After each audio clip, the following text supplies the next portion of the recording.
That's Enough Out of You podcast is sponsored by Todd John's Law. Unfortunately, bad things happen to good people, whether it's the result of an auto accident caused by the carelessness of another driver or being charged with a crime. Dealing with the aftermath of a personal injury accident or being involved with the criminal justice system can be extremely difficult. That's why, whatever you're facing, you should never go it alone. You need an experienced attorney who will stand by you every step of the way. Todd is experienced, licensed, trusted, respected, and guaranteed. No one will work harder or more diligently on your behalf, and he will personally handle your case from beginning to end. Located on Drinker Street in Dunmore, Pennsylvania, Todd has been representing the legal rights of Scranton and Wilkes-Barre personal injury victims and those accused of a crime for over 20 years. At Todd John's Law, the utmost priority is ensuring that your rights are always protected and that your case is resolved as quickly and fairly as possible so that you can move on with your life. Call Todd John's Law at 570-876-6903. With Todd John's Law, you will receive equal justice under the law.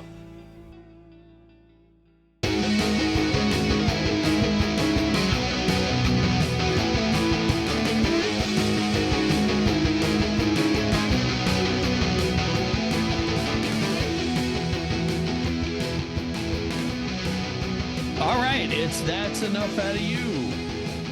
And I am your host, Bill Rader, and joined by my co-host, Sean Kane. Sean, how's it going?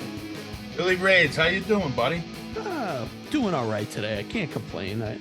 Although I can complain, and I'm going to complain. Go for it, buddy. Go for it. Yeah, I have a little, I don't know, a little rant I'm going to go on here. I don't usually do this when we have a guest, but I don't know. Today, I couldn't hold back anymore. I have to do this. So, we have dozens and dozens of listeners, right? And I want all of you guys, if you're in your car, if you're listening on your phone or your computer or whatever, get in real close, listen closely, and take this message with you out into the world. If you are driving in your car and you go to make a right turn, unless you are driving a tractor and trailer, there is no reason to swerve into the left lane to make a right turn. No reason. If you're going to make a right turn, you stay tight to the curb. Let me make this a little easy. Right turn, tight turn. You don't have to go to the left. In fact, if I'm behind somebody who swerves to the left to make a right turn, I'm going to speed up and pull to their right so that they have to smash into me to make a right turn. I'm so sick of it. There's no reason for it. Don't do it. Just don't. Learn how to drive. Sorry. Oh, Billy, I hear you, buddy. I hear you, pal. It frustrates I see it constantly. Constantly. Why do people do that? No answer, buddy. No answer. We got the same problem in the DC area, so I'm with you 100%. Well, that voice you're hearing is our guest. And Bill, I appreciate your patience with me and my rant. Our guest is Bill Davy, and he is the author of a book called Let Justice Be Done, New Light on the Jim Garrison Investigation. He joins us from the D.C. area. So, Bill Davy, welcome. Welcome to That's Enough Out of You. Thanks, guys. Appreciate it. Thank you, Bill. Absolutely. Yeah. Sean, let's get started with Bill so I can take a drink and get calmed down. Yeah, settle down there, Billy. Settle down, buddy. Okay, Bill, thank you for coming on. I'm a big fan, big admire your research and your work. Big fan of your book. Just give our listeners just a quick bio on yourself and discuss your book a little bit and the reasons that you wrote it. Okay, sure. Well, it started back in the 70s. I was, fresh out of college. Wasn't doing a lot at the time. And we had a local radio station that brought in famous political satirist and comedian and actor, a guy named Mort Saul. I'm assuming you guys are familiar with Mort? Yeah, Oh yeah, absolutely. definitely. Yeah. Yep. He had a show, came on radio at 4 o'clock in the afternoon. And, me being home from college, not much to do, I started listening to Mort. I'd heard about him, in the growing up in the 60s and the 70s. And so I started listening in. And at that time, I knew nothing really about the Kennedy case. Um, Oswald did it. That was about my extent of it. And so, but I started listening to Mort, and I started listening closer. And a lot of these things he was saying was making sense. And it was right around this time that Geraldo Rivera aired his show. He had a nighttime show, and he had Dick Gregory and Bob Groden were on, and they ran the Zapruder film. So it was the combination of Mort rantings, if you will, and seeing the Zapruder film sort of changed my way of thinking. And one name that kept coming up in Mort's monologues was Jim Garrison. Never heard of him before. So I started investigating these names that kept coming up: Jim Garrison, Clay Shaw, David Ferry. And first thing I tried to do was get Jim Garrison's book. Couldn't find it anywhere. The libraries either weren't carrying it or had it been stolen from the library. So I went down to the Library of Congress, being a local DC guy, and they had Garrison's book, and I would take notes. I'd go down every day and basically copy Garrison's book. I'd take notes. And I from there it went on. There was more names kept coming up of researchers like Harold Weisberg and Mark Lane, and so I kept investigating that body of work. And for the first time in my life, and the last time, I actually called into a radio show, and I called into Mort's show, and I started talking to him about Garrison. And Mort had mentioned that he'd also set up an interview through Hugh Hefner to get Garrison in Playboy. So I hunted down the back issue of Playboy that has a very long, extensive interview with Garrison, and I totally recommend it. If anybody's just starting out or they're interested in the Garrison case, read that. It's very, very well thought out and put together.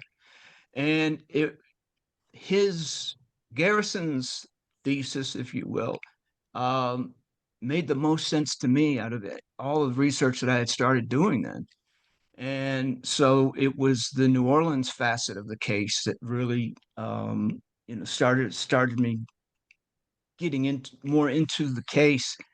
And it went from there. And it was from Garrison. It went to, like I said, some of the other researchers at the time, Ray Marcus, probably, names a lot of people may not have heard of. He wrote The Bastard Bullet. And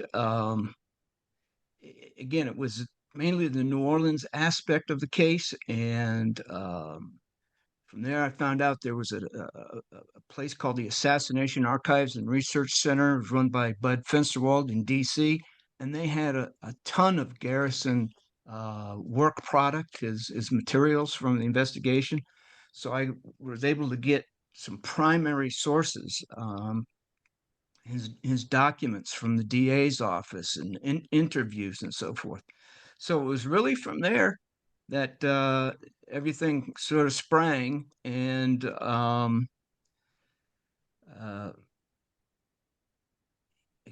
from around this time, we're now getting into the 80s here. Garrison had written his second book on the case, on the Trail of the Assassins. And again, shortly after that, Oliver Stone had optioned the film. JFK, the movie, came out, and it was an event. And so from there, I just started doing more and more research. And again, branched out to other areas, other folks. I hooked up with Jim Eugenio in Chicago convention back in the 90s. He came down to DC as part of his research, and we hooked up again in DC, and we had a follow-up trip to New Orleans, where we met with a bunch of Garrison's assistant DAs and a bunch of firsthand witnesses with firsthand knowledge of what was going on. And it was another year later, we made another investigative trip to New Orleans, and it was really putting together all those primary sources mainly, that I had enough material for a book. And when the book came out in '99, and uh, it's got approximately, I don't want to toot my own horn, but it's got about approximately 700 footnotes, endnotes in the book, and about 10 of them are secondary resources. Everything else are primary resources, interviews, um, investigative materials from Garrison's office, etc. So I really tried to make it as detailed a study as possible. And so it was it was around 1999 that the book got published, and it sold out after 2 printings, and it sort of went from there. I'm sorry, I probably rambled on, but Oh, Bill, that's great, and that's I'd recommend everybody get that book. I mean, it's a tremendous book. I believe we have it up on our bookshop. People could get it there. It's a tremendous book. But Bill, before we get into Garrison, because I really want to do a deep dive on the media attack on Garrison and get some specifics on that, because you did great work on that. But the one thing we do on this show is we had Jim Eugenio on several times. We had Lisa Pease on several times, and we try to debunk a lot of these myths and this anti-Kennedy character assassination that's out there. And Yeah. one of the myths that drives me crazy, and I think you did a tremendous job on this, is the myth that JFK and RFK approved the Castro CIA mafia plots, the assassination of Castro. Could you get into that a little bit in the IG report, and how you debunked that, because your work on that was just tremendous. Yeah, absolutely. In Around the time of the Garrison investigation, Richard Helms, who was the DCI, the head of the Central Intelligence Agency at the time, his name's probably familiar to most people. Oh yeah. They he requested that the Inspector General of the CIA do a report, do a review of the assassination plots and their approval or non-approval by higher authorities. And it was hard digging that out, because Helms ordered one copy to be made, and that copy went to him. He, along with Sheffield Edwards, I think was in Office of Security at the time at CIA, Right. were the only two who read the report. And the report is really an eye opener. It debunked a lot of those myths, as you say, especially the JFK proving the CIA mafia plots. First of all, there was a phase 1 and a phase 2 to these plots. Phase 1 included the time period that was up to and before the Bay of Pigs. It did not have Kennedy's approval, because he was not even president at the time that phase 1 plots were instigated. Phase 2 was second part of the CIA mafia plots, and they're the ones probably known to most people as the ones with Bill Harvey Right. and yeah, and Roselli. and and and Roselli and the mob. And again, the Kennedys knew nothing about it because they got RFK got a briefing on the Phase Two stuff in I think it was May of 61, 62. I may get the years wrong, but um, RFK got briefed and he knew nothing about the plots. Um, they only found out about it because Hoover had leaked. There had been a bug put on Dan Rowan, the comedian's Right. hotel room, and he was having an affair with one of the Lennon sisters at the time, and they And were that was Mayhew did that for Giancana, right? it was Mayhew, exactly, doing that for Giancana, and and of course, RFK had no knowledge of these plots, and in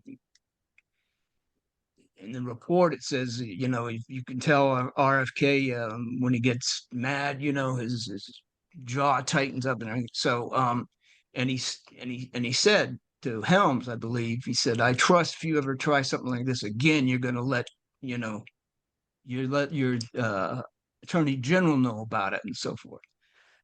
He had no knowledge of it, and there was an aspect of Phase Two where there was going to be there was a plot to assassinate Castro using a poison pen.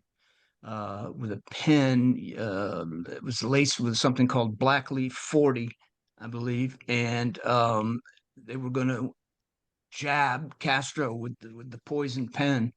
And again, that information was withheld entirely from the Kennedys, and that's all. This is all in that IG report, by the way.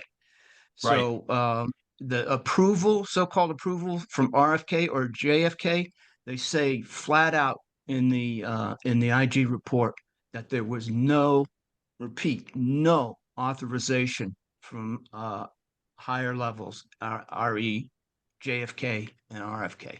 So the Phase One and the Phase Two plots, which were the Mafia CIA plots, had no approval at all, Right. except from the CIA itself. Right. And there's another aspect of that it's if it wasn't so ironic, it'd be funny that the CIA actually recommended investigating itself. There was a memo um, written by a guy named Calvin Thomas in the CIA, and the memo's title is probably more familiar than than than anything else about it. But the title was "Possible DRE Animus Towards President Kennedy." DRE was one of the many anti-Castro CIA-funded groups at the time. Right. Thomas had dealt with the DRE in Miami and considered the members unpredictable, untrustworthy, and he recommended the CIA investigate the possibility that DRE, remember, DRE is fully funded by the CIA, Right. investigate the possibility that DRA might have been involved in the Kennedy assassination. And this was Thomas was still at headquarters when they wrote about this. It was in '67 and then in '68. So again, the CIA, a guy from the CIA, is telling your internal investigators that maybe you ought to recommend, investigating yourself. Wow. And Bill, um, Yeah, director John McCone, who Kennedy put in after he got rid of Allen Dulles, yeah, he was CIA director. McCone was never told about these plots by Harvey or Richard Helms, right? yeah. That's a good point. McCone was absolutely kept in the dark on those And that's on those unbelievable. plots. Knew nothing about them. And of course, they Nor lied. did They any. also Helms and Harvey lied about. They told the Kennedys that the plots would stop, and of course, they Yes, continued. yes, yes, they did. And there are many other memos out there um, where they talk about various plots uh, post um, Phase Two. that were still going on, and Kennedy's new. This, in fact, this was post JFK. Even after Kennedy had been assassinated, there were still assassination plots going on, and yeah. So Are you aware what year those plots continued into after Kennedy's death? at least at least to 65, because I remember having come across a memo um, from 65, and so LBJ was and I And don't think Helms would have been LBJ. director by then, right? Richard Helms would have been Yeah, director in yeah, 65. yeah. Wow. Yeah, just incredible stuff, Bill. And it's so frustrating because I hear so many people that even people in the research community, for whatever reason, they kind of, buy that the Kennedys approved those plots. And it's They clearly your should know research better. yeah, absolutely. Absolutely. Yeah, I've come across that myself, and these guys should know better. They're they're supposed to be state of the art. I mean, when the director of the CIA doesn't know what's going on, that shows you the level of what, the just the diabolical nature of some of these guys like Helms and Harvey. Go ahead, Billy. Yeah, no, the question I always have with this is, if they were so hot to assassinate Castro, and Kennedy was really the only obstacle for them, the only thing telling them no. How come it never happened? I just, that's one I don't get. You would think that all those years and all those attempts to assassinate him, how did it never happen? Yeah. Well, again, it wasn't necessarily for lack of trying, because they had um, there's a document, and I think it's actually in the IG report, that the phase one plots were supposed to be coterminous with the Bay of Pigs invasion. So there was supposed to be a Castro assassination uh, as part of the Bay of Pigs invasion. And of course, Kennedy didn't know all that much about the Bay of Pigs. Needless to say, he didn't know anything about assassination plots. Um, at the same time as the Bay of Pigs. And of course, So Bill, yeah, that kind of yeah, just real quickly, and it's in my go book. ahead. There was a plot that where they dressed anti-Castro Cubans up in Castro force uniforms, and they were waiting on a ship offshore, ready to get the go-ahead to, pose as pro-Castro uh, uh, forces, and they were going to, kill. They were going to kill anti-Castro forces, and to make it look like, um, they were justified in in these plots. So it was very diabolical. Yeah, really. I mean, but let's move on now, Bill, to Jim Garrison, because on this show, to us, Jim Garrison's a hero of what he did and what he was up against, and we always Uh-huh. report it like that.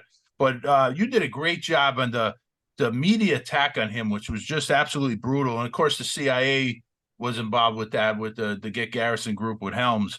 But let's talk a little bit about that. How NBC and the CIA were kind of working in tandem against Garrison, and then we'll get into some of these guys like Gerald Posner and Vincent Bugliosi, and of course Walter Sheridan. If we could get into all that. Do we have to? Well, I mean, I think it's important because again, there's a lot of myths out there and a lot of things that aren't true that's said about Sheridan that I think you did a great job in really knocking down. But let's start with the NBC working with the CIA to destroy Jim Garrison. Yeah, the as you mentioned, there was an NBC special that came out in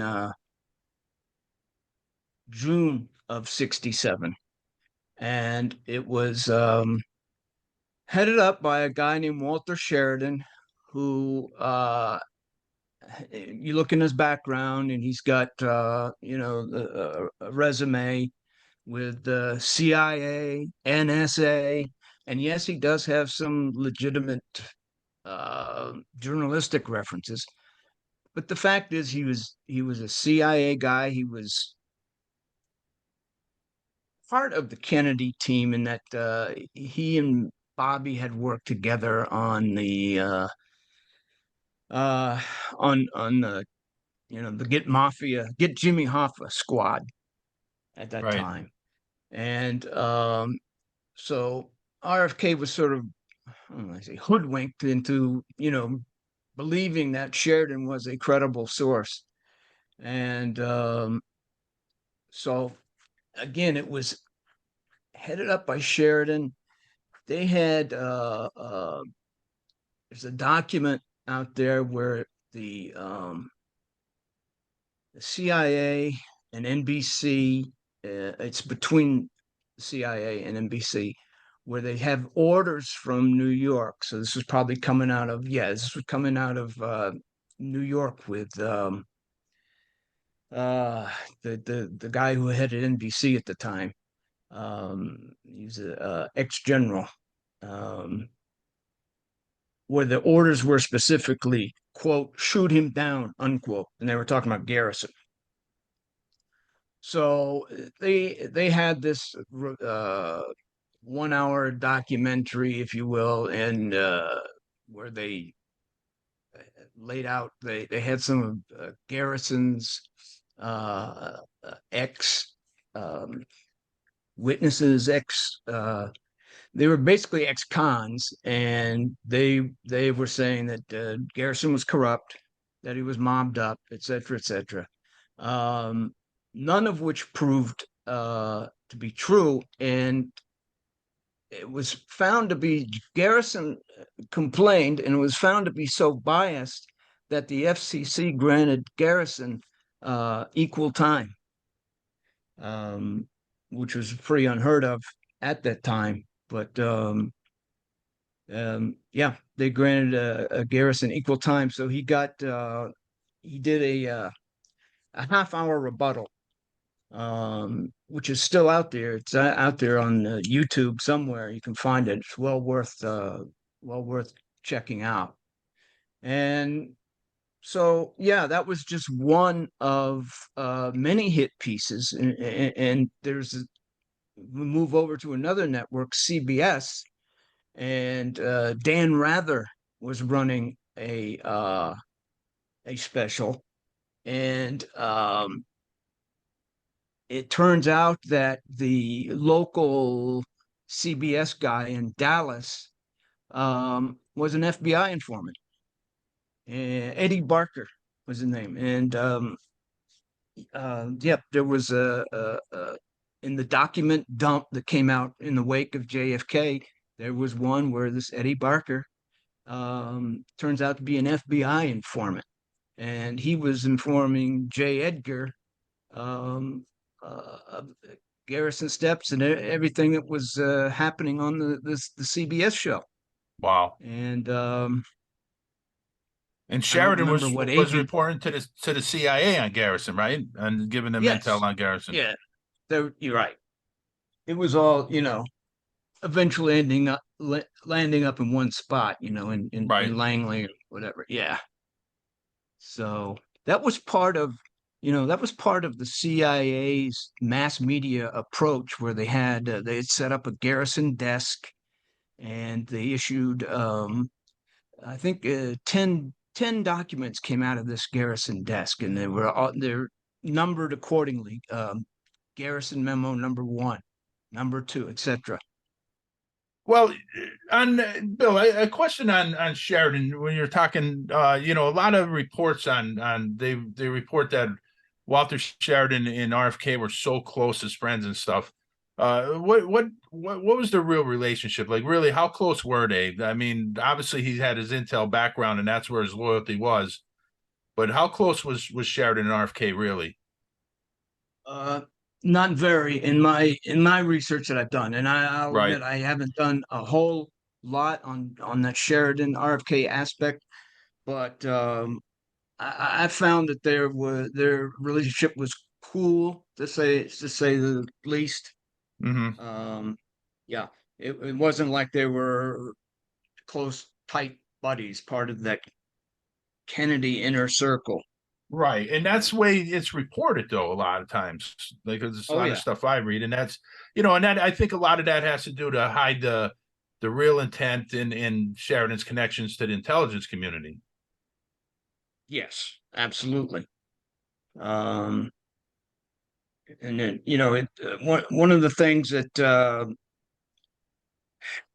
in part of his New Orleans reportage, Sheridan's it is they reached out to the NBC affiliate down there in New Orleans, and they reached out to a guy named Richard Townley, and that NBC station was owned by WDSU. It was WDSU TV, and Townley worked for WDSU, was owned by the Stern family, was a very rich family in New Orleans, and very close friends of Clay Shaw's. Mm-hmm. So you just start digging and scraping a little bit, and you start uncovering all kinds of connections.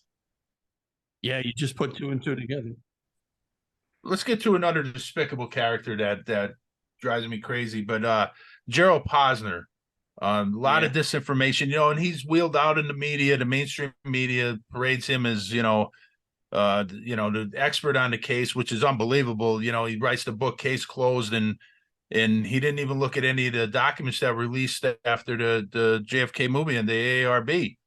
I mean, but talk a little bit about his work, because when I look at Posner, and I read, unfortunately, I read his stuff, and it's contradictions. It's, the research I don't believe is good at all, and it's all distortions and misinformation. But let's talk about him a little bit.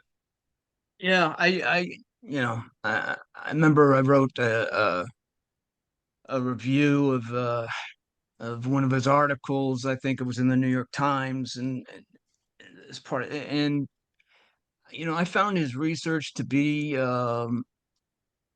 like you said. He would simply quote um, other people's anti-JFK, anti-Garrison books, and Right. and just quote from them.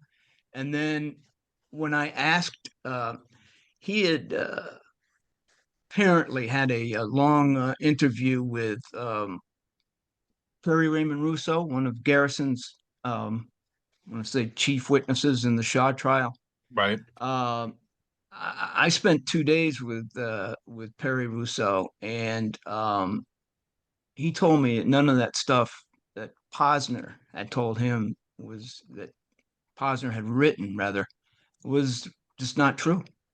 He said he didn't say that. He had he did not have a very long uh, interview with Posner at all. And I found this to be the case with some other witnesses too, like in the Clinton, Jackson, Louisiana area of the case. These people were contradicting themselves, if you will, contradicting what Posner had written about them. So, it was a blatant uh, deception, if you will. And so, I didn't do much with Posner after that. So, you know, Yeah, it's amazing though how the mainstream media parades him out there as some kind of expert. Because to me, he's just yeah, awful on the case. I think we know why. He is Right. awful on the Exactly. case. He's pushing the Yeah, agenda they want him to push. exactly. And the Um, last despicable character I want to talk about, and then we can move on, because yeah. it's tough to talk about these guys. But and we just did an episode on Tom O'Neill's book on Charles Manson and the CIA, and he talked a lot about Vincent Bugliosi and Uh-huh. all the stuff. And of course, he wrote this that awful book that's, I think it's like, what, 1,800 pages or something like that, Yeah, and yeah, yeah. I'm in it. it became right, and he tries to discredit you, and just and also it became the Tom Hanks movie, Reclaiming Parkland, Yes. which is Parkland. just god awful. Just yeah, Parkland. I'm sorry, Jim D'Agino wrote the book Reclaiming Parkland, but Right. the movie's just terrible. And of course, the book, Bugliosi. But let's just talk about him and all his disinformation. Bugliosi's a hard one to figure out, because he worked with Bill Turner and a lot of other good guys on the RFK assassination, Right. and he was very much pro conspiracy Well, at the it's like time. whoever's paying him. He'll Well, say whatever's exactly, paying him. I think. and he got a bundle from what I understand for this JFK book, because he did that Showtime special, or one of those Right. one of those cable companies at the time. They did that mock trial of Lee Harvey Oswald. It was ridiculous, and so he got a bundle for doing that, and it was like it took him I want to say over like 10 years, just to get the book written, and it was and he had expanded his book in that it became a smear job against Hmm. the research community, Right. and Exactly. nobody was nobody was free from his vitriol. I mean, I got taken to the woodshed for about 10 pages in there, I guess, and and it was all easily debunked. So, which I did in an article for Jim Diogenio's uh, volume at the Right. On time, Kennedy's a and king. Right. yeah, yeah, exactly, and so so yeah, Vince Bugliosi, he's I don't know, he's I think, Well, I like you heard, said, Bill, I heard that he wrote that whole book and he never left his office. I mean, I if heard that's that true, that's unbelievable. I mean, how do you write a book on assassination? You don't go to New Orleans, you don't go to, Dealey Plaza, you don't you can go interview, anywhere. no, it's amazing. But I mean, if anybody read the book, you see that, it's just a bunch of junk and filler that he puts in like you said, it's smear attacks, and it's just, it's a bunch of filler that he puts into like 1,800 pages, kind of like the Yeah, Warren Commission.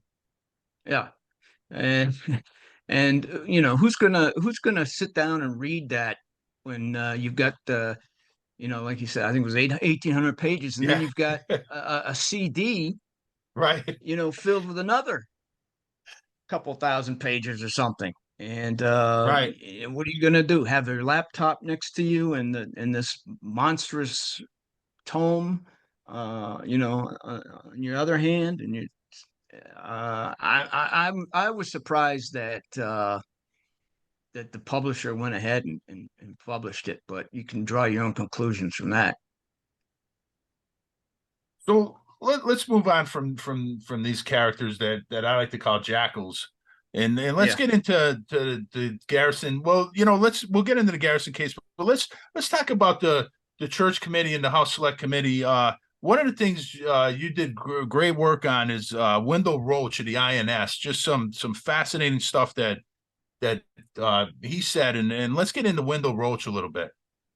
um, well, you mentioned the church committee, and this was a file I had discovered buried in the files of the church committee, and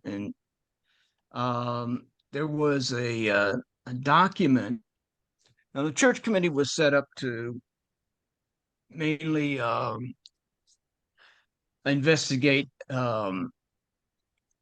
the intelligence agencies, and was there was there high level approval of assassination plots and so forth. But they had this subcommittee that they'd set up, and it was headed by Schweiker and Hart. They were the two senators. Um, they, as part of their investigation, they located several INS agents and officers who were stationed in New Orleans in 63. And Wendell Roach, who you mentioned, he oversaw the INS's New Orleans Border Patrol Station, and he was interviewed twice by the church committee staffers in December of 75. And the INS at that time was tasked for surveilling the various Cuban groups, the anti-Castro Cuban groups mainly, that were prevalent in New Orleans at the time. And then we're talking about the summer of 63. And according to Roach, as part of the surveillance, he picked up David Ferry, who was very closely involved with the anti-Castro Cubans. Right. And as part of that investigation, they picked up Ferry going into Guy Bannister's office. And Roach said that the INS kept Ferry in 544 camp, which is Bannister's office, the address to Bannister's office. They kept him under tight supervision. And during the routine course of his duties, the surveillance picked up Oswald going into and out of Bannister and Ferry's offices. And Roach added that Oswald was known to be this is quote, one of the men in this group, and that Oswald himself had an office in 544 camp. Right. Roach said the INS had the background details on Ferry, including all this trouble with Eastern Airlines and his anti-Castro politics and etc. And Roach also knew about Garrison, and he said Garrison had something. He read the reports they had on Garrison, and they were correct, he says. He received, he being Garrison, had received good intelligence information. And he said Garrison was all eyes and ears in the French Quarter. Mm-hmm. And so here we have the INS, an agency of the federal government, who has, in the course of their routine duties, picked up surveillance on Ferry, Bannister, and Oswald. So we have the federal government confirming what Garrison had said all along, was that Oswald in the summer of 63 was palling around with Ferry, Bannister, and Clay Shaw, which we can get into later. Right. So that to me, is, game, set, and match. You've got the federal government telling us Oswald is associated with Bannister, Ferry, and he added something else to the history. And the only other thing I would add is that to the Oswald legend, we know that he was handing out anti or pro-Castro pamphlets on the streets of New Orleans in summer of 63. And he got into a street fight with Carlos Bringuer, an anti-Castro Cuban. And during the course of that scuffle, Oswald was arrested. And when brought to the police station, the books tell us that he requested an interview with an FBI agent immediately when he got there. That's true as far as that goes, but what we found out in this report was that this hitherto unknown aspect of this Canal Street scuffle was that Oswald did not immediately ask for an FBI agent. He spoke Russian instead.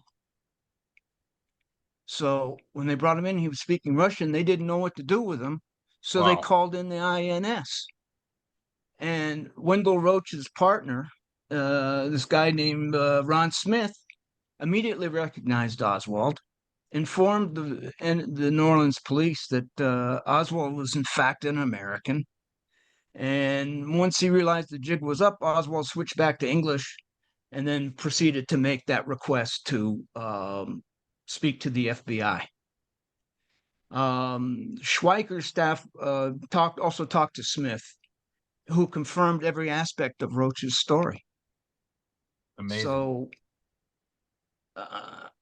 unfortunately, all this new old information, was never adequately pursued by the Church Committee or the House Select Committee on Assassinations.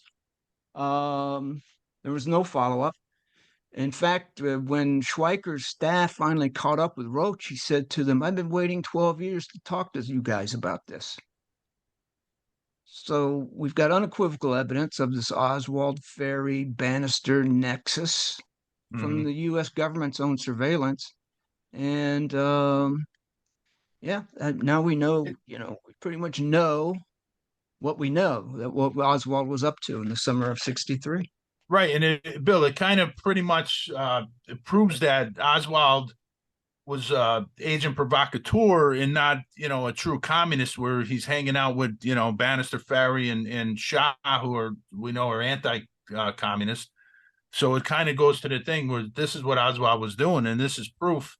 And the information that Roach had is just, just amazing, and it ties everything together. And I don't know how anybody could deny it at this point. That what Garrison had. I mean, he was really onto at least the mid-level of the conspiracy. I mean, the mid-management level, or whatever you want to call it. He was really down there in New Orleans and covering, great stuff.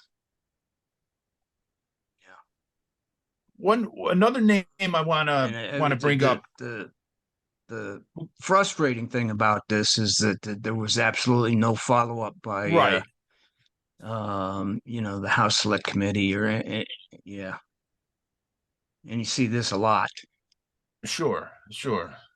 They didn't want to go down that road, and Nope. the House Select Committee did some good things, but they also, they did Yes. some other things. I mean, it's frustrating. Yeah, once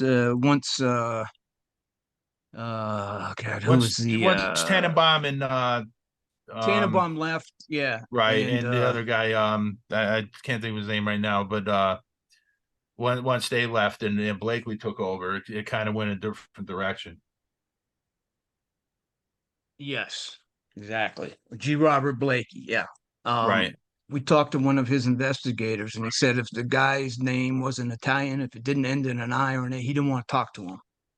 Because he Right. was Because he was predisposed to this focused mob completely did it on theory. right. He was just focused on the mob did it, and that's it. Yep. Another name I want to bring up that you did fascinating work on is Carmen Bellino. Because he was a Kennedy insider, but he also your research, he worked with Guy Bannister, and Bannister, I believe yeah. wasn't he also he was also tied with Mayhew, I believe, right? That's correct. And I really wish I'd done, and if I'd done the follow up to this book, which I wanted to do, that's another area I would have gone into a little deeper. But I didn't do too much digging on Bellino. At some point you run out of money, you run out of time, you run out of everything. So Right. And of course he would later show up in Watergate, where he kind of steered any suspicion away from the CIA and that whole mess yes, there. yes, that's exactly right.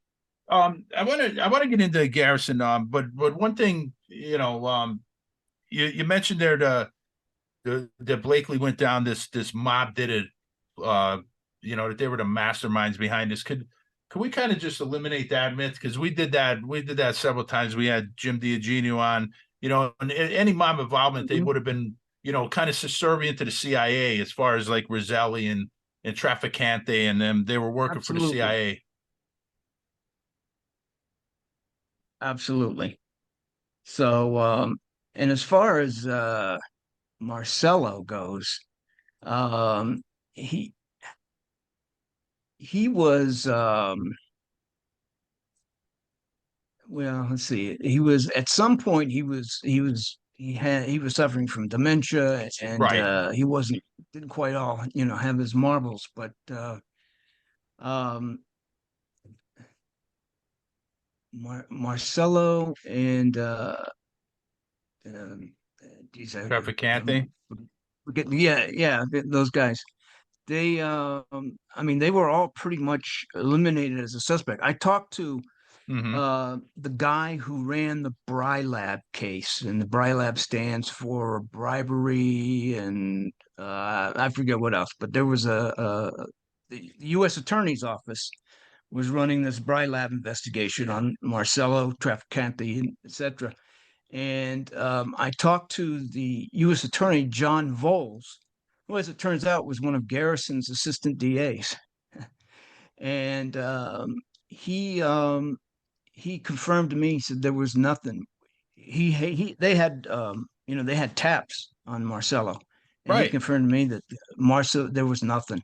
There was nothing there, and he And was then, of no course, big Bill, Garrison fan either. no. And Marcello had his own issues because he was fighting deportation. And in the day Kennedy was assassinated, he was in court fighting that He was case, in court with Marcello. Ferry. Yeah, Yeah. yeah. But yeah, I thought it was ironic or interesting that John Voles, one of Garrison's assistant DAs, turns out to be one of the chief investigators for the Brylab Right. investigation. And again, he said, I mean, there's no there, and that was confirmed. That was confirmed in the Washington Post, who ran an editorial by Voles about Marcello's alleged involvement, of which there is none. So, Right. and that's And coming I from always the thought, U.S. Attorney's Office. how did Ferry end up hooking up working with Marcello? Because I always felt that the CIA would put him on there just to kind of later they always use a contingency plan, and later they could go down that route where kind of steer direction away from their own involvement and kind of steer it to the mafia. We're having Ferry working for Marcello. Do we know where that connection actually started? Where he was that true? His lawyer, was that true? Marcello's lawyer, Grill. G. Ray Gill. Right. Ferry was an investigator for G. Ray Gill's office. Okay.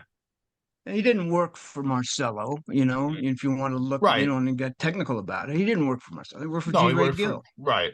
But you know how it's And reported. yeah, I don't know if it was a limited hangout or something, but Right. That's what I was thinking. yeah, the yeah, exactly. So I think it's probably more that case than any sort of mob involvement with Ferry. You start looking at Ferry's uh, his uh, his contacts, and they all point in a different direction than the mob. You Absolutely. know, It pointed towards the yeah, anti-Cuban, and anti-Castro, I mean, so and CIA. yeah, yeah, and yeah, with Bannister, and so yeah, you got that whole crew, that connection there. So I think Right. Let's that's get into that, Bill. where it leads you, and Let's get into Garrison because we know his main suspects was David Ferry and Guy Bannister, and of course they Ferry dies under suspicious circumstances, and then Bannister dies before the Warren report comes out, and then he's left with Clay sorry you Shaw as the dropped. main. Am I What's still that? with you? Yeah, and Clay Shaw is the main Garrison guy that's the main suspect that's left. So let's get into a little bit about what Garrison had on Clay Shaw. Yeah. Okay. Um, well, the main thing is that if you go back to the night of the assassination itself, there was a phone call made to an attorney named Dean Andrews from a guy named Clay Bertrand, and it was later learned that Clay Bertrand was an alias that Clay Shaw had used, and from there, the investigative leads all point to um, people verifying that Clay Shaw used this Clay Bertrand um, alias, and he used it for, among other things, to hire attorneys for gay young men in the that he had become acquainted with in the French Quarter, and there's the whole sub story there. But yeah, so that Garrison put out his feelers and was pretty quick to determine that Clay Shaw and Clay Bertrand were the same thing. They were the same person. And now it wasn't just Garrison who confirmed that, but if you and this is in my book, so if you go into like the last chapter of my book, which is called The Hidden Record, and I put in there some documents that we found in the document dump that came in the wake of JFK, that there's an internal memo from the FBI from Deloche to Clyde Tolson, Hoover's guy, and they're talking about, between the two of them, they're talking about that Shaw's name had come up in connection with our investigation into the assassination of Kennedy in December of '63. So immediately in the wake of the assassination, the FBI is investigating Clay Shaw / Clay Bertrand. Wow. So why the hell are they investigating Clay Shaw if he's just this, legit businessman in the French Quarter? Right. And they're investigating him, as part of their Kennedy investigation. And there are other documents that I quote where later on they had received information from various sources that Shaw is identical to Clay Bertrand, and the list goes on. There's Garrison's team has gone into the French Quarter, and they've found guys who confirm Shaw's Bertrand. And if you've got a guy calling up on your behalf, an attorney on your behalf, using the name Clay Bertrand, it's pretty much a cinch that Bertrand and Shaw were the same, one and the same. Right. And you mentioned this earlier, Bill. Talk a little bit about the Clinton Jackson incident. Yeah. So in the summer of '63, there were several witnesses in the area of Clinton, Louisiana, and Jackson, Louisiana. They're sort of sister cities up near Baton Rouge. And there was a voter registration drive going on during that summer. And of course, it was a voter registration drive to get out the vote for the African American population up there. They were trying to get the African American people to overcome any fears they might have and get out there and register to vote. And of course, what's going to stick out in the middle of Jackson, Louisiana, in summer of '63 is going to be a black Cadillac driven by a man with white hair, another man whose hair is makeshift, and I'm talking about David Ferry, and Lee Oswald. And Oswald had gotten in the line to register, and he was seen later at a barbershop in Jackson, and he later went to see Reeves Morgan, who was a local politician there, who would help him. Was thought it would help him, being Lee Oswald, to register in Clinton. And Clinton, Louisiana, by the way, was the voting center for that parish in Louisiana. And so those guys stuck out like a sore thumb. And there were, I think, a half a dozen witnesses, and there was a mixed bag of white guys, African American guys, who all supported this sighting of Oswald.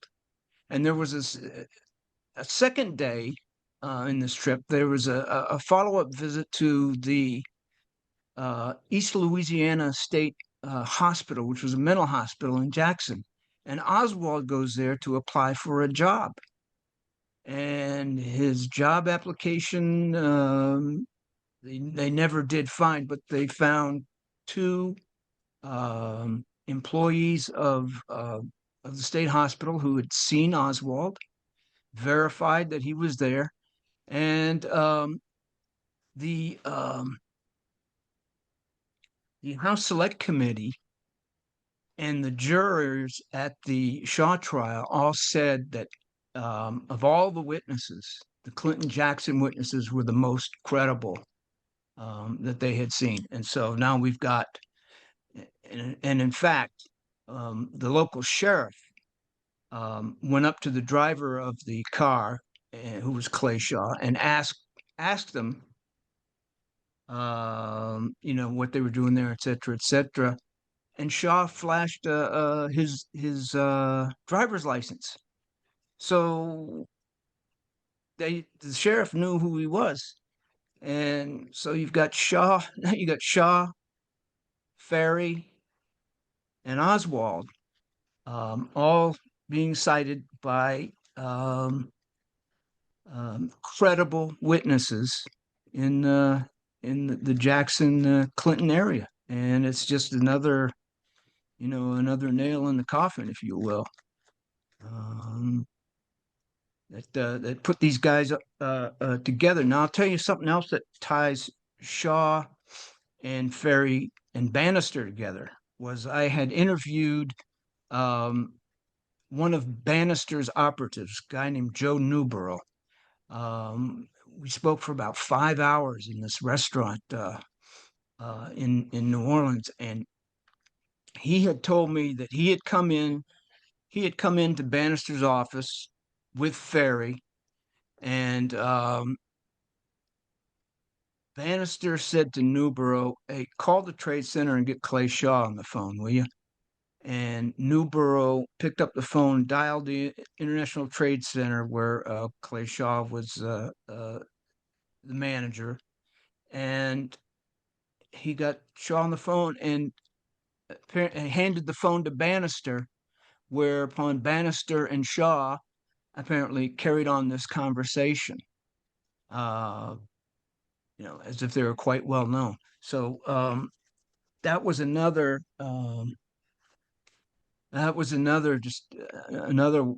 piece of evidence that linked Shaw to Bannister and Ferry, and by extension, Lee Oswald. Hey, Bill, I want to go back to something we talked about earlier, which was kind of the character assassination of Jim Garrison. I mean, it really worked. It convinced, I think, the majority of the American public that Garrison was some sort of a nut. I remember having a conversation with my dad around the time that the movie came out, that JFK came out in the early 90s, and asking him about Jim Garrison. I remember him saying, "Oh yeah, he was some nut that, back in the 60s or 70s, he tried to prove that there was some connection to New Orleans, but, didn't work. And, they investigated him. They found he had all kinds of ties and this and that. And it really worked with the American public. To me, that seems like, with the information we've found out since then, it's such a disservice to this guy who really I mean, when you think about it, put his life on the line to try to learn the truth about this, and expose this conspiracy. Yeah. and you know, put his life on the line more than once. He put the uniform on during World War II. Right. Yeah. Yeah. Yeah, and was flying gliders to you know, locate you know, German planes, and you know, he's a decorated war veteran. And they tried to smear him, use that, turn that around, and smear him on that, but Right. Yeah. yeah, that didn't quite work. But yeah, I hear what you're saying. I mean, and then after bringing bringing the case against Shah, um, and you know, it's interesting that Shaw's first attorney was a guy named Guy Johnson, and in one of the interviews I did, there's a local attorney in New Orleans who said that Clay Shaw, Guy Bannister, and this guy Guy Johnson were the intelligence nexus of New Orleans. And Guy Johnson was Shaw's first attorney when Garrison brought the case against him. And it turns out we've had documents released now. Guy Johnson was CIA involved in something, a project called OQ Kodiak, and we still don't know what that is. But you know, everywhere you look, Shaw's got intelligence connections all over him. So you know, I just mentioned that in light of what you Right. said, and Yeah. Garrison bringing, you know, putting his own life in danger. Sure. And then the title of your book, "Let Justice Be Done." You know, that of course is a line from the movie with the, you know, quote attributed to Garrison, where he says, "Let justice be done, though the heavens fall." I mean, that must have meant a lot to you to make it the title of your book. I thought it was pretty catchy, but Yeah. yeah, and you know, and then and the context in which he Garrison used it, I thought was you know, it was quite spectacular. So Yeah. Absolutely. And Bill, and you know, the way Garrison was attacked, of course, is similar to the way that movie was attacked by the mainstream media. They yes, absolutely went after Oliver, went after that movie months before it even came out. They were going after it. yeah, thanks to a leaked first draft Right. screenplay by Harold Weisberg, but um, yeah, the attacks were almost identical, trying to portray Oliver as a nut and Right. Yeah. you know, battle fatigue or PTSD, and he's, you know, he's a conspiracy theorist. You know, that was in a CIA document where they Right. said, you know, Right. The yeah, memo. probably familiar with it, that you Sure. know, The memo smear, to discredit. yeah, Yeah. discredit the journal, you Garrison. know, Yeah. the researchers as conspiracy theorists, quote Right. unquote. And Yep. that's worked. That's worked brilliantly. The way they've weaponized that word, Absolutely. conspiracy Yes, theorists in the media. Yeah. yes, yes, and you see it used quite handily, quite frequently. You know, on the you know, the TV news, Sure. All the radio, time. All the time. Absolutely. all the time. Yeah. Yep. Yep.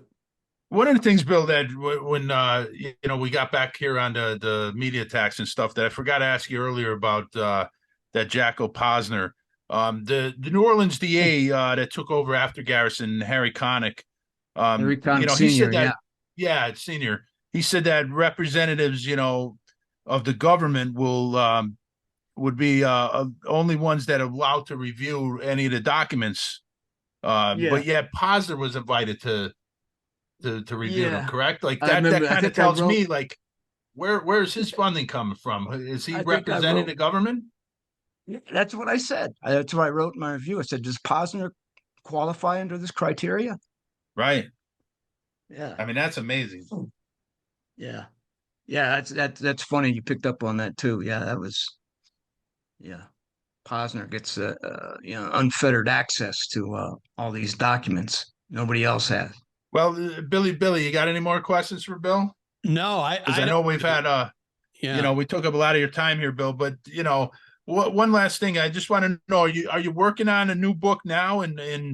And what have you learned since your last book is published? Because I know that a lot probably came out through the documents and stuff. Are you working on anything now? Yeah, I mean, there's enough to fill another book.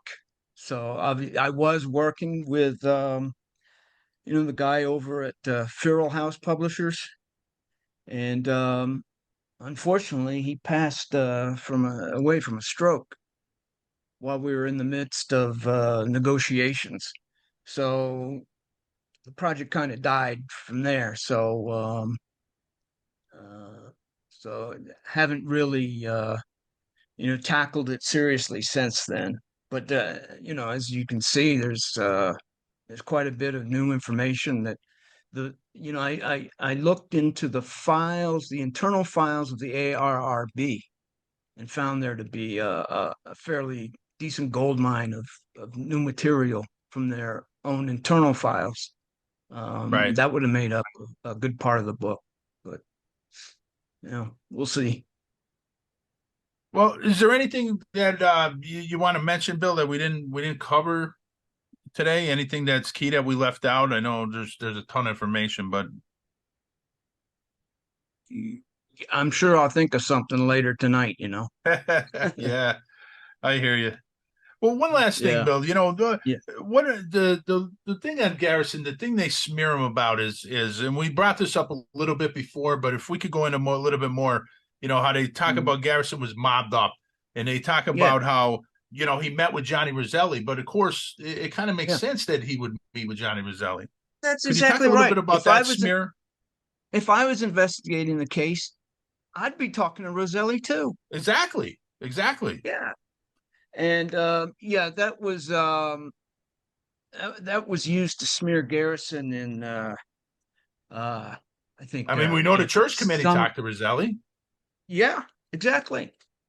And so I would want to talk to him if I was if I was investigating the case. It would seem like the right thing to do, but Absolutely. there was no I mean, there's no follow up. You didn't see Garrison, um, uh, associating with Roselli, although the federal government tried to bring those phony charges against him, um, these pinball racketeering charges. Right. Right. Yeah, and they went nowhere with that case. The jury acquitted Garrison, and then the IRS tried to get him to pay the taxes on the money that he never got to begin with, and Unbelievable. that case was dropped too. And there's a whole section in my book where there's go into who the judge was on the case, and how he connects to all this. He's very closely connected to Clay Shaw, for instance. Hmm. So yeah, it's quite a hotbed of activity down there in New Orleans. But And they try to tie him to Marcello because Marcello was, of course, the boss of New Orleans, he was the Cosa boss Nostra. down there. Yeah, Yeah, sure. But that but there's never that been didn't fly. anything. No, No, no, that didn't go anywhere. And like I said, Marcello was investigated as part of the Bry Lab, and they found nothing, and that's from the U.S. Attorney's Office. So right? yeah. Yeah, I wish we could just put that to bed already with the mob did it, but unfortunately, there's going to be some movies coming out that are going to be trying to push that theory. I don't know if you're familiar with that, but Yeah. they're coming.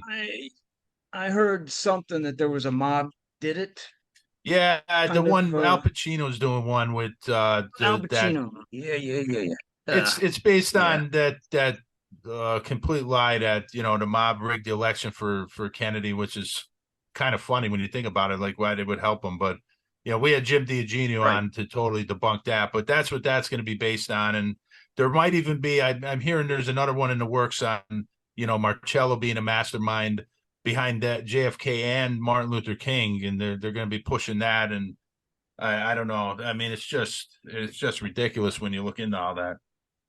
It is ridiculous. I heard that the one about Marcello and King, and I just